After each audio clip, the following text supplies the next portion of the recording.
Matthew 17:20, Jesus said to them, because what he said, they're going, this kid was brought in who apparently had some issue with falling down, some neurological issue, falling down into the fire, and he would fall into the water and he would get hurt.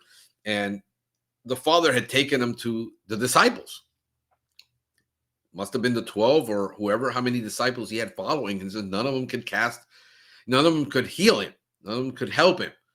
And so he goes to Jesus. Jesus has this meltdown in front of everybody. Oh, incredulous generation, how long must I suffer? He wasn't talking about his disciples. He's talking about the whole generation of people who were just here he is in Israel. Think about this for a minute.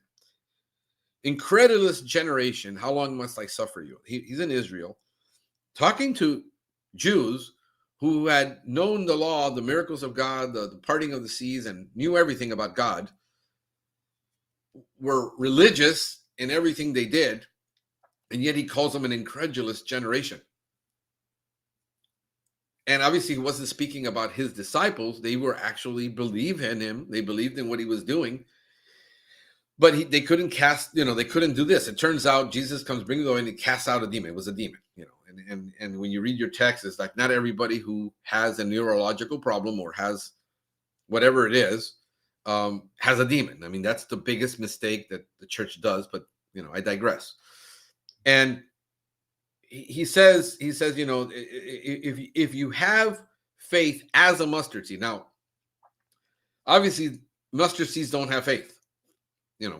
Soil doesn't have faith. None of this has faith. He's talking about the size of it. And for that part of the world at that time, that was the smallest seed known.